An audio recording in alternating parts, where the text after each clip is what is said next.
ثوب قديم، هيئته حالته رثة، بالمظهر تحقروا، لا يجوز. قال النبي صلى الله عليه وسلم: رب أشعث، واحد راسه مغبر، لحيته مغبرة، ذي طمرين، لباسه قديم، مدفوع بالأبواب، ما داير له حتى قيمة. رب أشعث أغبر ذي طمرين مدفوع بالأبواب، لا يؤبه له، لا يتفطن لحاله، لا يبالون بأمره. لو أقسم على الله، لو كان يقول له والله يا ربي، لو أقسم على الله لأبره. احنا في حياتنا الدنيا المقياس عندنا هي المظاهر. كي تشوف واحد مثلا واحد داخل الإدارة، تلقى واحد مواطن بسيط داير الطابور مثلا باش يشوف شيخ البلدية أو قاعد ينتظر، لما يجي واحد ببدلته متكستمون متكرفطون وحقيبة ونظارة وكذا، على طول حتى هذاك اللي هو عساس يوجس في نفسه خيفة، يقول لك هذا، يقول له أو كاين واحد في الباب، يكبر الحي، يقول له كاين واحد في الباب، لمظهره برك هذاك المكان. فالمقياس الآن وش هو؟ المظاهر اللي ينخدعوا بها الناس مظاهر خداعة، مظاهر خداعة ما تساوي شيء عند الله عز وجل. لا يسخر قوم من قوم عسى أن يكونوا خيرا منهم. الناس مكانتهم شوفها عند ربي وش تسوى. ولا نساء من نساء عسى أن يكون خيرا منهم. الخير عند من؟ عند ربي سبحانه تبارك وتعالى. ولذا ربي لما قال إنا خلقناكم من ذكر وأنثى وجعلناكم شعوبا وقبائل لتعارفوا، قال ربي إن أكرمكم عند الله أتقاكم.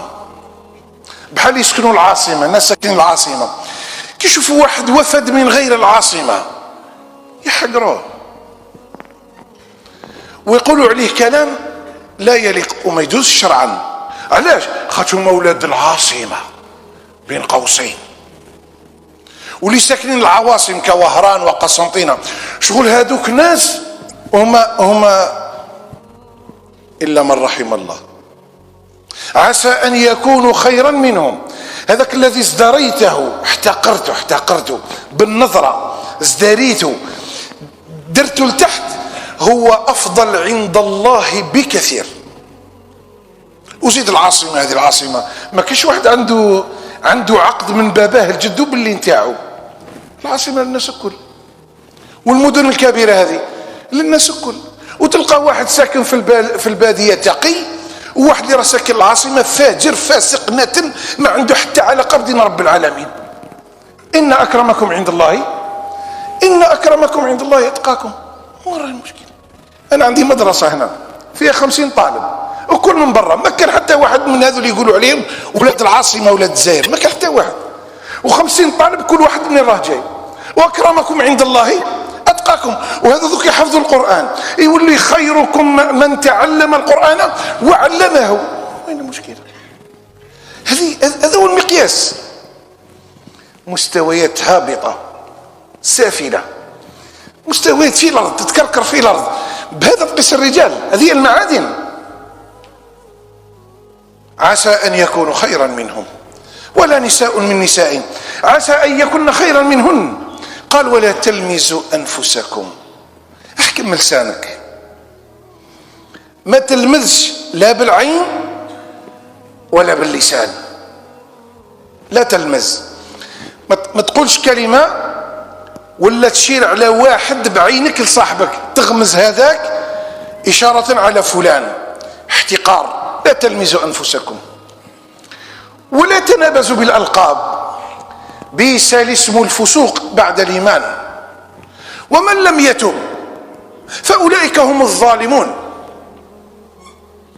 في سورة القلم ولا تطع كل حلاف مهين.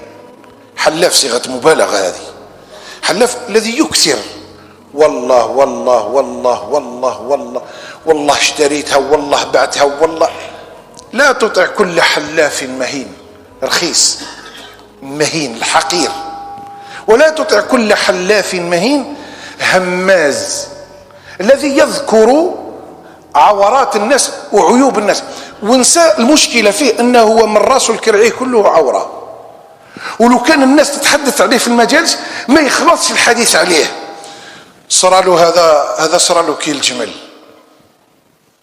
هذا المثال اللي نعرفوه احنا كلنا. يدنق العروره نتاع الجمل الاخر، وهو نسى العروره اللي راهي محموله فوق الظهر نتاعو. لا تطع كل حلاف مهين هماز مشاء بنميم. هو هماز بلسانه يذكر عيوب الناس، وزيد فيه خصله اخرى نتاع الرخص. نميم. شو النميم؟ النميم يسمع كلام منا يديره، ويسمع كلام منا يدير ليوقع الفتنة والعداوة بين الناس. ولهذا جاء في الحديث الصحيح: لا يدخل الجنة نمام. ما يدخلهاش النمام، هذاك الشيطان المريد اللي يحمل الأخبار والكلام على جهة إيقاع العداوة بين الناس. ولا تطع كل حلاف مهين هماز مشاء بنميم مناع للخير، بخيل مناع للخير، معتد ظالم جائر، أثيم كثير الفجور، عتل قاسي القلب غليظ أجلف، بعد ذلك زنيم. 9 صفات في هذه الآية ذكرت في هذا الرجل. هذا الرخيص هذا يجي يقول: إذا تتلى عليه آياتنا قال أساطير الأول. أنت بهذه الصفات المذكورة تجي وتتكلم في القرآن أيها الشيطان المريد. أنت تقول عن كلام رب العالمين أساطير الأولين.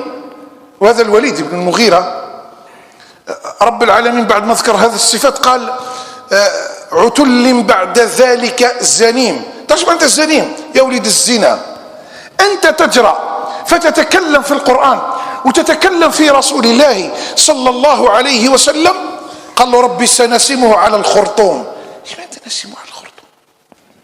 ما معنى سنسمه على الخرطوم؟